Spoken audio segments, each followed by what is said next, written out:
नमस्कार, जय हिंद, जय भारत। मैं अनीश कुमार सिंह आप सभी का स्वागत करता हूं इंडिया न्यूज़ लाइव पर। क्या होगा अगर भारत के प्रधानमंत्री या किसी राज्य के मुख्यमंत्री को बिना सजा के सिर्फ 30 दिन की हिरासत के बाद अपना पद छोड़ना पड़े? ये सिर्फ एक सवाल नहीं बल्कि एक ऐसे कानून का हिस्सा है जो देश की राजनीति का नक्शा बदल सकता है। हम बात कर रहे हैं 138th कॉन्स्टिट्यूशनल अमेंडमेंट एक्ट के बारे में। आज हम समझेंगे ये बिल क्या है, इसका उद्देश्य क्या है और क्यों इस पर देश की राजनीति में तूफान मचा हुआ है। सबसे पहले ये bill article 75 of the constitution of India को अमेंड करता है। आर्टिकल 75 डील करता है बहुत सारे प्रोविजंस के साथ। एक एक करके समझते हैं। प्राइम मिनिस्टर के appointment by the president of India और अदर मिनिस्टर्स के appointment by the president of India on the advice of the president of India on the advice of prime minister. Total number of minister must not exceed 15% of the total strength of the Lok Sabha, जिसे introduce किया गया 91st constitutional amendment act के तहत। Member of parliament के disqualification under 52nd constitutional amendment act. इसके अलावा और भी कई सारे अदर प्रोविजंस हैं, जैसे a minister shall hold office during the pleasure of the president, council of minister shall be collectively responsible to the house of people, a minister the president shall administer his oath to the office, a minister who for any period of 6 consecutive months is not a member of either house of parliament shall at the expiration of that period cease to be a minister, or lastly the salaries and the allowances of minister. 130th constitution amendment bill amend करता है article 75 के clause 5 को और insert करता है 5A। ये clause कहता है कि अगर कोई मंत्री अपने पद पर रहते हुए लगातार 30 दिन तक जेल में रहता है किसी ऐसे आरोप में जो कानून के हिसाब से 5 साल या उससे ज़्यादा का सज़ा दे सकता है, तो प्रेसिडेंट उस मंत्री को प्रधानमंत्री की सलाह पर 31वें दिन पद से हटा देंगे। इसके अलावा अगर प्रधानमंत्री सलाह नहीं देते हैं तो 31वें दिन के बाद वो मंत्री अपने आप पद खो देगा। अगर ये स्थिति प्रधानमंत्री के साथ होती है, मतलब वो भी लगातार 30 दिन तक जेल में रहते हैं, तो उन्हें 31वें दिन अपना इस्तीफ़ा देना होगा। अगर वो इस्तीफ़ा नहीं देते हैं तो 31वें दिन के बाद वो खुद ब खुद पीएम नहीं रहेंगे। और जब वो मंत्री या प्रधानमंत्री जेल से रिलीज़ होता है तो प्रेसिडेंट चाहे तो उन्हें वापस मंत्री या प्रधानमंत्री बना सकते हैं। सेम पैटर्न पर ये संशोधन बिल अमेंड करता है आर्टिकल 164 को, जो डील करता है स्टेट्स के साथ। चलिए एक नज़र डालते हैं इस आर्टिकल पर। गवर्नर मुख्यमंत्री को अपॉइंट करते हैं, बाकी मंत्री भी गवर्नर अपॉइंट करते हैं लेकिन सीएम की सलाह पर। सारे मंत्री गवर्नर के प्लेजर पर पद पर बने रहते हैं। यहाँ पे कुछ स्पेशल प्रोविजंस भी हैं, जैसे छत्तीसगढ़, झारखंड, मध्य प्रदेश और उड़ीसा में एक मंत्री हमेशा ट्राइबल वेलफेयर के लिए होते हैं और जिन्हें शेड्यूल कास्ट, बैकवर्ड क्लास या किसी और काम की जिम्मेदारी भी दिया जा सकता है। इसके साथ साथ पूरे council of minister including CM, legislative assembly के टोटल मेंबर्स का 15% से ज़्यादा नहीं होना चाहिए, लेकिन मंत्रियों की मिनिमम संख्या 12 होनी चाहिए। ये ध्यान रखिएगा कि आर्टिकल 75 में मिनिमम लिमिट नहीं दिया हुआ है, लेकिन स्टेट के कॉन्टेक्स्ट में मिनिमम लिमिट फिक्स किया गया है। इसके बाद अगर कोई एमएलए या एमएलसी 10th शेड्यूल के तहत डिस्क्वालीफाई हो गया हो तो वो जब तक अपनी मेंबरशिप का नेचुरल टर्म ख़त्म नहीं होता या दोबारा इलेक्शन नहीं जीतता तब तक के लिए मंत्री नहीं बन सकता। काउंसिल ऑफ मिनिस्टर्स पूरी तरह लेजिस्लेटिव असेंबली के प्रति समर्पित और जिम्मेदार रहते हैं। हर मंत्री को अपने ऑफिस को ज्वाइन करने से पहले गवर्नर के सामने ओथ लेना पड़ता है। अगर कोई मंत्री 6 महीने तक स्टेट लेजिस्लेचर का मेंबर नहीं बनता तो वो 6 महीने पूरे होते ही अपने पद से हटा दिया जाता है। मंत्रियों की सैलरी और अलावेंस स्टेट लेजिस्लेचर डिसाइड करती है। अब ये बिल यानी कि जो ये बिल लाया गया है ये कहता है सेम प्रोविजन को सीएम और अदर स्टेट मिनिस्टर्स के लिए कि अगर कोई मंत्री अपने पद पर रहते हुए 30 लगातार दिन तक कस्टडी में रहते हैं ऐसे आरोप के साथ जो 5 साल या उससे ज़्यादा की सज़ा वाला जुर्म है, तो गवर्नर चीफ मिनिस्टर की सलाह पे 31वें दिन तक उस मंत्री को पद से हटा देंगे। अगर 31वें दिन तक सीएम ने गवर्नर को सलाह नहीं दिया तो उस दिन के बाद वो व्यक्ति अपना मंत्री पद पर नहीं रहेगा। अगर चीफ मिनिस्टर खुद 30 दिन के कस्टडी में रहते हैं तो उसे 31वें दिन अपना इस्तीफा देना होगा। अगर वो नहीं देते हैं तो उस दिन के बाद वापस वो खुद ब खुद सीएम नहीं रहेंगे। लेकिन जब वो सीएम या मंत्री कस्टडी से रिलीज हो जाते हैं तो गवर्नर या प्रेसिडेंट, यहाँ पे ध्यान रखिएगा कि स्टेट असेंबली के कॉन्टेक्स्ट में गवर्नर और प्रेसिडेंट दोनों को पावर है, सेंट्रल में सिर्फ और सिर्फ प्रेसिडेंट को पावर है। तो गवर्नर या प्रेसिडेंट दोनों सीएम के पास ये अधिकार होगा कि उस व्यक्ति को जो सीएम हो या मंत्री को अपॉइंट करें, जैसा पहले क्लॉज 1 और 5 में लिखा था। अब इस अमेंडमेंट को प्रपोज करने के पीछे होम मिनिस्टर अमित शाह का कहना है चुने हुए प्रतिनिधि देश के लोगों की उम्मीदों और आकांक्षाओं का प्रतिनिधित्व करते हैं। ये उम्मीद की जाती है कि वो राजनीति स्वार्थ से ऊपर उठकर सिर्फ जनहित और लोगों के कल्याण के लिए काम करें। जो मंत्री पद पर होते हैं उनका चरित्र और व्यवहार बिल्कुल शंका से परे होना चाहिए। अगर कोई मंत्री किसी गंभीर आपराधिक आरोप के चलते गिरफ्तार हो जाता है और कस्टडी में रहता है तो ये संवैधानिक नैतिकता और अच्छे शासन के सिद्धांतों को नुकसान पहुंचा सकता है और लोगों का विश्वास भी कमजोर हो जाता है। फिलहाल संविधान में ऐसी कोई व्यवस्था नहीं है कि ऐसे मंत्री को तुरंत हटाया जा सके जो कस्टडी में हो और गंभीर आपराधिक आरोप का सामना कर रहा हो।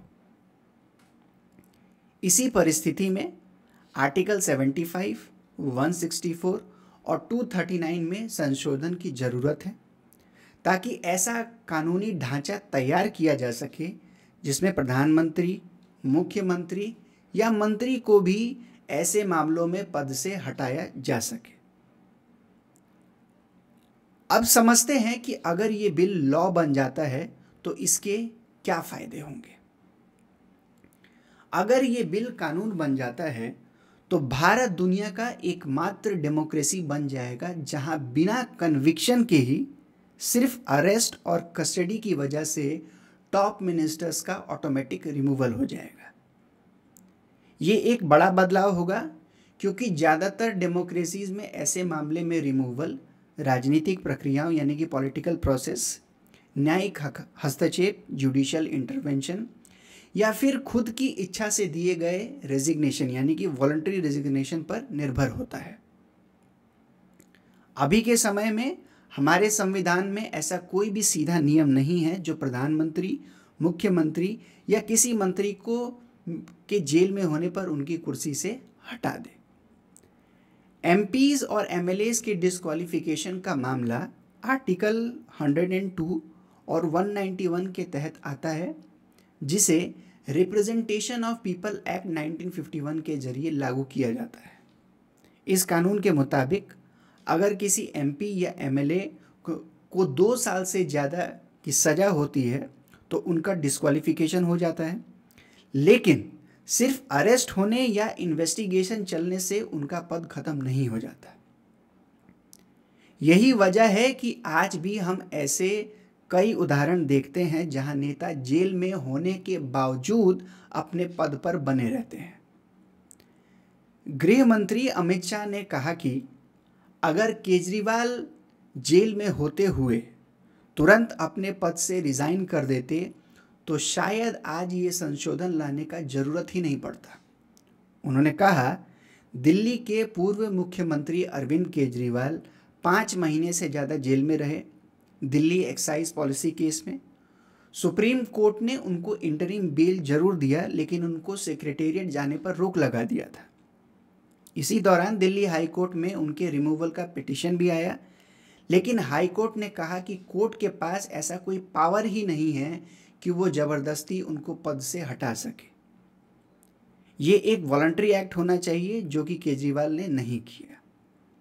अमित शाह ने यह भी याद दिलाया कि पिछले 75 सालों में कई चीफ मिनिस्टर्स और मुख्यमंत्री जेल गए, लेकिन सबने तुरंत रिज़ाइन किया। लेकिन पहली बार ऐसा हुआ कि दिल्ली में एक सीएम जेल में होते हुए भी सरकार चला रहे थे। और यहीं से सवाल उठता है, क्या संविधान में संशोधन की जरूरत है या नहीं। जन सुराज के संस्थापक प्रशांत किशोर ने भी इस कॉन्स्टिट्यूशन बिल को खुलेआम समर्थन किया है। उनका कहना है कि ये बिल इसलिए लाया गया ताकि कोई भी नेता जेल में बैठकर सरकार ना चला सके। पूर्णिया में एक सभा को संबोधित करते हुए उन्होंने कहा कि संविधान बनाते वक्त शायद बनाने वालों ने कभी सोचा भी नहीं था कि सत्ता में बैठे लोग भ्रष्ट और आपराधिक प्रवृत्ति के हो जाएंगे कि उन्हें जेल तक पहुंचना पड़ेगा। और सबसे बड़ी बात, वो जेल जाने के बाद भी अपना पद छोड़ने को तैयार नहीं होते हैं। इसलिए प्रशांत किशोर के मुताबिक ये बिल एक अच्छा कदम है, क्योंकि अगर किसी नेता पर आरोप लगता है और वो जेल भेज दिया जाता है तो वो जेल से सरकार चलाने की कोशिश नहीं कर पाएगा। अगर चर्चा करें बिल के ऑपोजिशन और क्रिटिसिज्म का, तो विपक्ष ने काफ़ी तीखी प्रतिक्रिया दी है। उनका कहना है कि ये कानून एक ड्रैकोनियन और अनकॉन्स्टिट्यूशनल कदम है, जो हमारे लोकतंत्र की मूल आत्मा को चोट पहुंचाता है। विपक्ष के नेता राहुल गांधी, ममता बनर्जी, ओवैसी, कई सारे नेताओं ने कहा है कि इस बिल का मिसयूज होकर राजनीतिक बदले की राजनीति को बढ़ावा मिलेगा। केंद्रीय एजेंसीज जैसे इन्फोर्समेंट डायरेक्टरेट, सीबीआई और इनकम टैक्स को इस्तेमाल करके राजनीतिक विपक्षी नेताओं को जो जेल भेजना आसान हो जाएगा। और सिर्फ जेल भेजना ही नहीं, बिना ट्रायल के, बिना कोर्ट के फैसले के इंतजार किए उन्हें कुर्सी से हटा भी दिया जाएगा। उनका ये भी कहना है कि हमारे संविधान के रचयिताओं ने कभी भी ये नहीं सोचा था कि कोई जेल में होने से सिर्फ आरोप पर ही उसका पद खत्म कर दिया जाएगा। लोकतंत्र में किसी भी व्यक्ति को दोषी तब तक नहीं माना जा सकता जब तक कोर्ट का फैसला ना आए, लेकिन ये बिल उस मूल सिद्धांत को भी खत्म कर रहा है। विपक्ष ये भी सवाल उठाता है कि अगर एजेंसीज का मिसयूज हुआ तो सरकार किसी भी प्रबल विपक्षी नेता को निशाना बना सकती है, उन्हें 30 दिन तक कस्टडी में रखकर उनकी कुर्सी खाली करवा सकती है, चाहे बाद में उन्हें बेगुनाही साबित हो जाए। और सबसे बड़ी बात, उनका कहना है कि ये कानून राजनीतिक स्थिरता की जगह राजनीतिक अशांति बढ़ाने का काम करेगा, जहां हर अरेस्ट के बाद शासन और प्रशासन की स्थिति हमेशा संकट में रहेगी। इसलिए विपक्ष ये मांग कर रहा है कि बिल को दोबारा विचार के लिए भेजा जाए, ताकि देश के लोकतंत्र, न्याय प्रक्रिया और नागरिकों के मूल अधिकारों की रक्षा हो सके। इस बिल के आने से जो संवैधानिक और लोकतांत्रिक प्रभाव होंगे, उन्हें समझना बहुत जरूरी है। सबसे पहली बात, हमारा संविधान न्यायिक प्रक्रिया पर आधारित है। जब तक कोर्ट किसी व्यक्ति को दोषी नहीं ठहराता, तब तक उसे निर्दोष माना जाता है। लेकिन ये बिल उस बुनियादी सिद्धांत को बदल देता है, क्योंकि सिर्फ अरेस्ट और 30 दिन की कस्टडी के आधार पर ही किसी चुने हुए प्रतिनिधि को कुर्सी से हटा दिया जाएगा। दूसरी बात, ये कानून शक्ति का केंद्रीकरण का खतरा पैदा करता है। अगर केंद्रीय एजेंसीज का मिसयूज हुआ तो सत्ता पक्ष अपने विपक्षियों को बिना न्यायिक फैसले के भी बाहर का रास्ता दिखा सकते हैं। इससे राजनीति में प्रतिक्रिया के बजाय डर का माहौल बन सकता है। तीसरी बात, ये कानून लोकतांत्रिक प्रतिष्ठानों के बीच बैलेंस को डिस्टर्ब करेगा।